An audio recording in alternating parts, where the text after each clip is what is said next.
most people's workdays are set up to react to others. So for example, many of us check email first thing, which automatically puts us on the back foot because other people's priorities become our own. And also most people give little to no thought about how they can proactively align their work schedule with their natural energy rhythms and cognitive peaks. And we run our workdays in a way that is far from optimal. So I want to introduce you to the idea of chronotype. So chronotype is underpinned by a huge body of research into circadian rhythms, and it basically refers to the natural peaks and troughs in our energy levels over a 24-hour period. So broadly speaking, there are three types of chronotypes.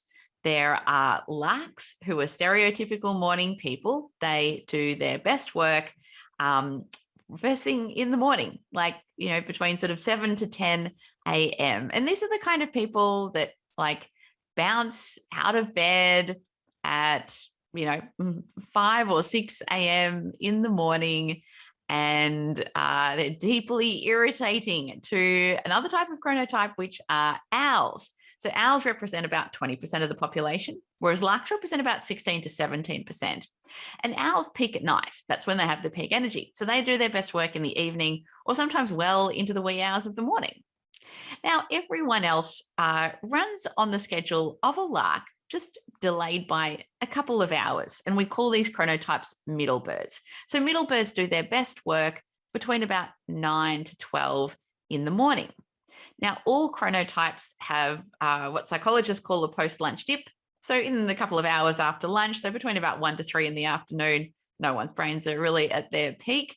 And then in the afternoon, larks and middle birds have a rebound and owls come into their own. So this week, we're going to be assessing what your chronotype is, and you're going to be aligning the way that you work and how you structure your workday to your chronotype. So you'll be able to do the morningness, eveningness assessment, and then you'll have some instructions in terms of how to structure your day based on your chronotype. Now, a few other things that I want you to think about when you're structuring your day. And one of those things is email efficiency, and specifically email batching. So you're probably someone, like most people, that dip in and out of your inbox all the time, like several times an hour is normal. But we know from research conducted in several different universities is that batch checking emails, so only checking emails, say 3 or 4 times a day, firstly makes us more productive, but secondly makes us a whole lot more happier at work and a lot less reactive. So my recommendation around email efficiency is to actually book a meeting with yourself several times a day. It might be 3 times a day. It might be 5. It might only be once to check your emails.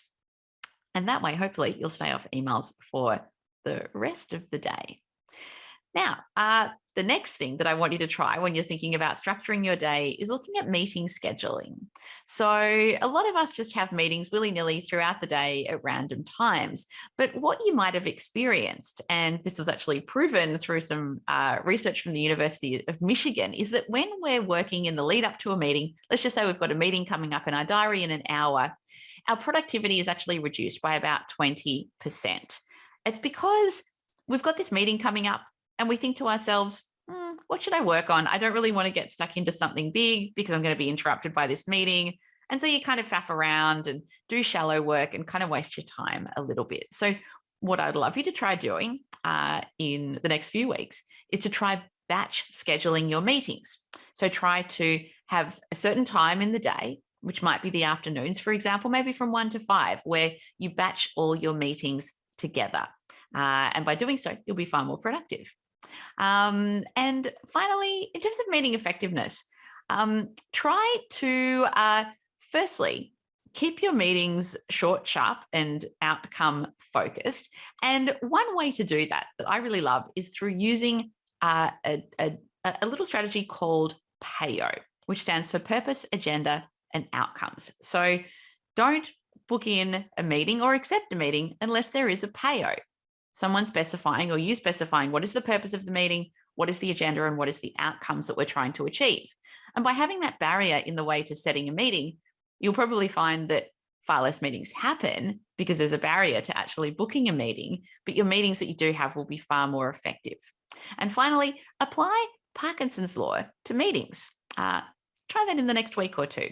So Parkinson's law states that work will expand to the time available for its completion.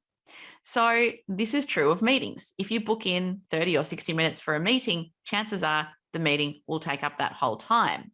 So instead of defaulting to 30 or 60 minutes, ask yourself, how much time does this meeting deserve? By asking yourself, how much time does this meeting deserve, you will avoid defaulting to 30 or 60 minutes when it comes to meeting length.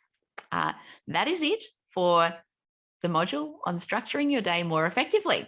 Best of luck with rethinking how you run your workdays.